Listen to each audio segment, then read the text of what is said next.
Hello friends, स्वागत है आप सबका हमारे यूट्यूब चैनल ज्ञान पथ पर।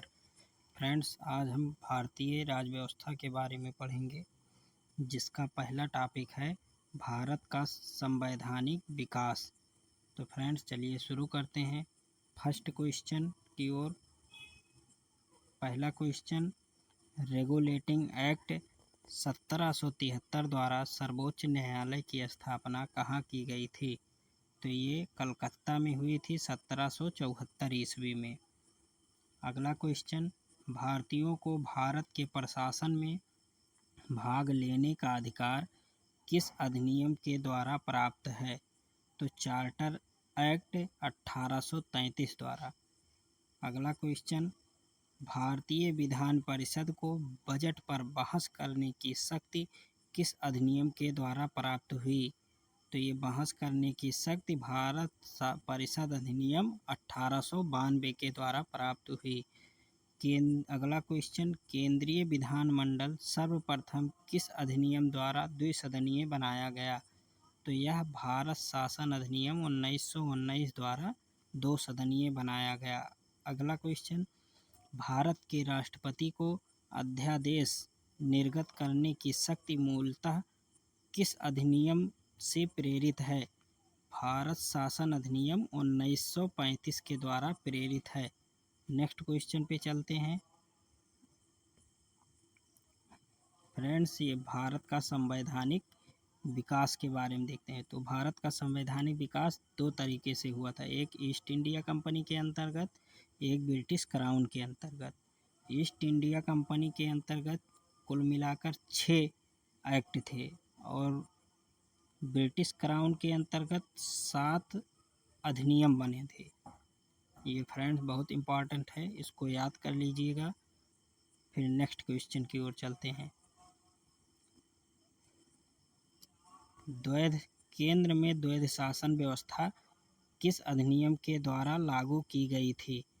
तो यह भी भारत शासन अधिनियम 1935 के द्वारा लागू की गई थी। अगला क्वेश्चन, ब्रिटिश भारत में किस अधिनियम में संघीय शासन का प्रावधान था?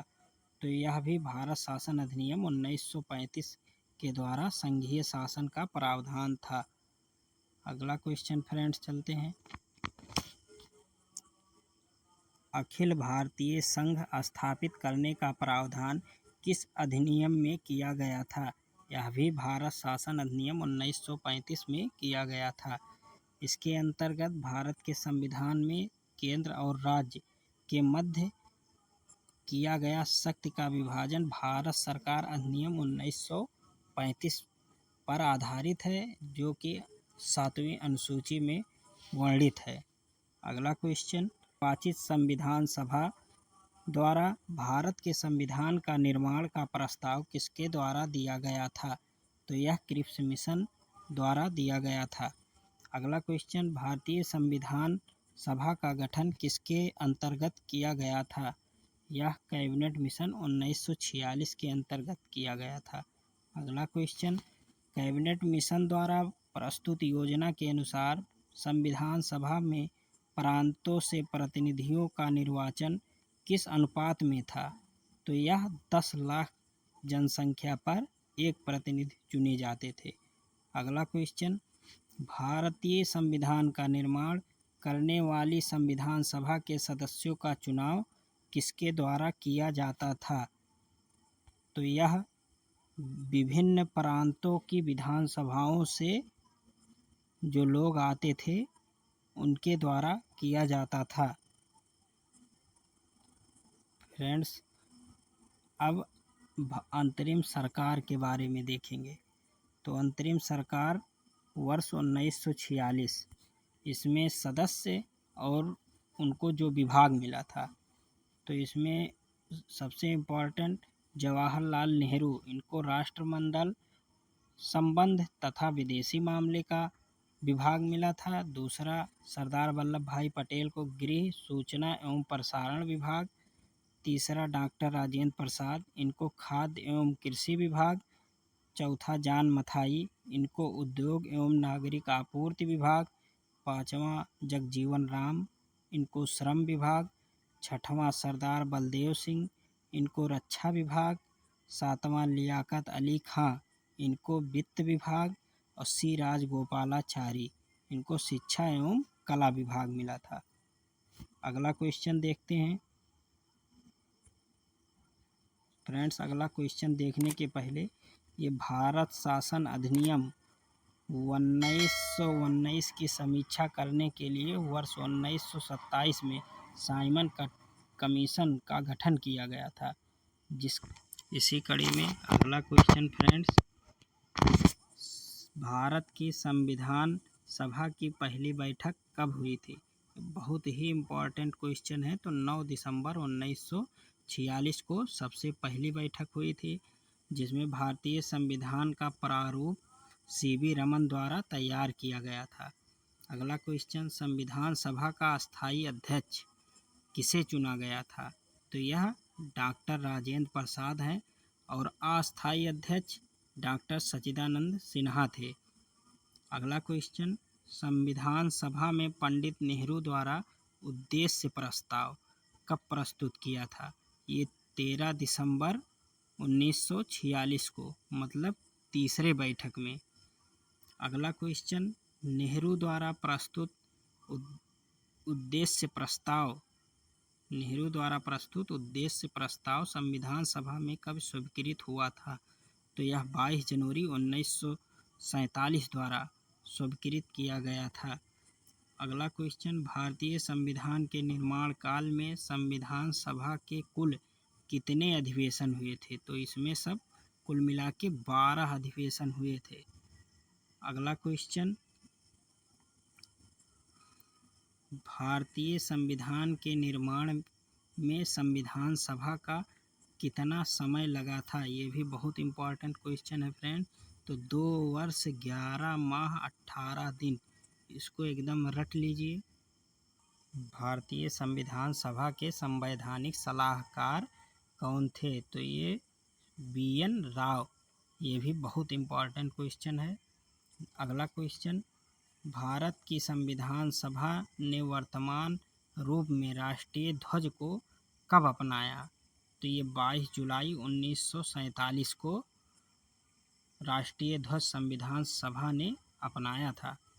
संविधान सभा की प्रथम बैठक की अध्यक्षता डॉक्टर सच्चिदानंद सिन्हा ने अस्थायी अध्यक्ष के रूप में की थी। फ्रेंड्स, इसको हमने पहले ही आपको बता दिया था।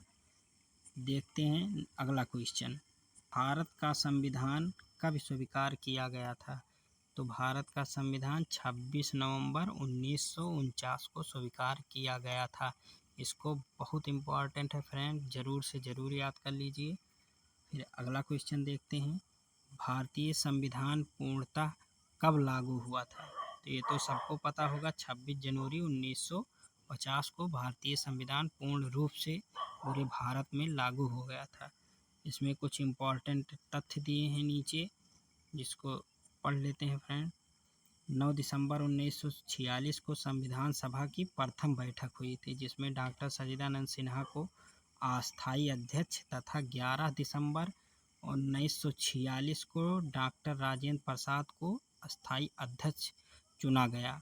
मतलब दूसरे संविधान सभा में डॉक्टर राजेंद्र प्रसाद जी को अस्थायी अध्यक्ष चुन लिया गया था। संविधान निर्माण का प्रारंभ 13 दिसंबर 1946 को पंडित जवाहरलाल नेहरू द्वारा प्रस्तुत उद्देश्य प्रस्ताव। तो क्वेश्चन ये भी आ सकता है कि उद्देश्य प्रस्ताव किसने प्रस्तुत किया था? पंडित जवाहरलाल नेहरू द्वारा प्रस्तुत हुआ था, जिसे 22 जनवरी 1947 को सर्वसम्मति से स्वीकार कर लिया गया था। 26 नवंबर 1949 को भारतीय संविधान अंगीकृत किया गया, जबकि 26 जनवरी 1950 को पूर्ण रूप से लागू कर दिया गया था पूरे भारत में संविधान को। फ्रेंड्स, अब अगला क्वेश्चन देखते हैं, 26 नवंबर 1949 को भारतीय संविधान किसके द्वारा अधिनियमित किया गया था? तो यह संविधान सभा द्वारा अधिनियमित किया गया था। अगला क्वेश्चन, जनगण मन को भारत के राष्ट्रगान के रूप में कब अपनाया गया?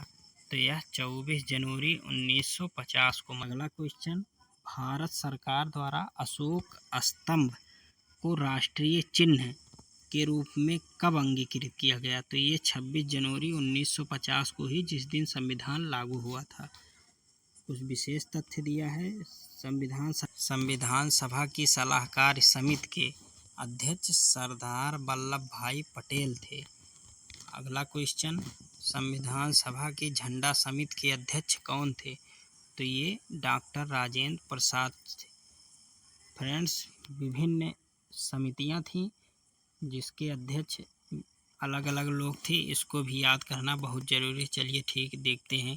प्रमुख समितियां दी गई हैं और उनके अध्यक्ष, जैसे संघ समिति, पंडित जवाहरलाल नेहरू इसके अध्यक्ष थे। संघीय संविधान समिति के, ये भी पंडित जवाहरलाल नेहरू ही अध्यक्ष थे। प्रांतीय संविधान समिति के सरदार वल्लभ भाई पटेल। प्रारूप समिति के डॉक्टर भीमराव अंबेडकर। मौलिक अधिकार एवं अल्पसंख्यक संबंधी परामर्श समिति के सरदार वल्लभ भाई पटेल। प्रक्रिया नियम समिति के डॉक्टर राजेंद्र प्रसाद। राज्यों के लिए समिति जो बनी थी उसके अध्यक्ष पंडित जवाहरलाल नेहरू थे। संचालन समिति के डॉक्टर राजेंद्र प्रसाद। फ्रेंड्स, ये संघ से आप याद कर सकते हैं कि जहाँ संघ शब्द रहेगा वहाँ पंडित जवाहरलाल नेहरू ही आएंगे।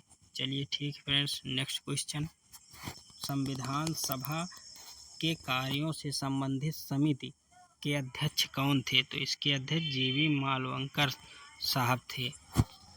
डॉक्टर भीमराव अंबेडकर की अध्यक्षता में संविधान सभा की प्रारूप समिति में 6 अन्य सदस्य थे, जैसे N Gopal Swami अयंकर, doctor KM. Munshi, BN. मित्रा। बाद में इनके स्थान पर एन माधव राव हो गए थे, बी.एन. मित्रा के स्थान पे।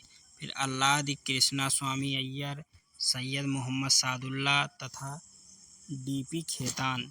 बाद में इनका स्थान पर चेंज हुआ था, जिस पर टी.टी. कृष्णामाचारी नियुक्त किए गए थे। अगला क्वेश्चन, भारतीय संविधान ने डॉक्टर भीमराव अंबेडकर की अध्यक्षता में प्रारूप समिति का गठन कब किया था? तो यह 29 अगस्त 1947 को किया गया था। फ्रेंड्स, ये भी बहुत इम्पोर्टेंट क्वेश्चन है। अगला क्वेश्चन, डॉक्टर भीमराव अंबेडकर का संविधान सभा में निर्वाचन किस प्रेसिडेंसी से हुआ था? तो ये मुंबई प्रेसिडेंसी से हुआ था। 1947 से 50 तक थे। पहले बंगाल प्रेसिडेंसी से इनका चुनाव हुआ था, जो कि 1946 से 1947 तक थे। भारत का संविधान मूलतः 2 भाषा, जिसमें हिंदी और अंग्रेजी में लिखा गया था, और सभी सदस्य ने इन दोनों प्रतियों पर हस्ताक्षर भी किए थे। तो फ्रेंड्स, आज के लिए बस इतना।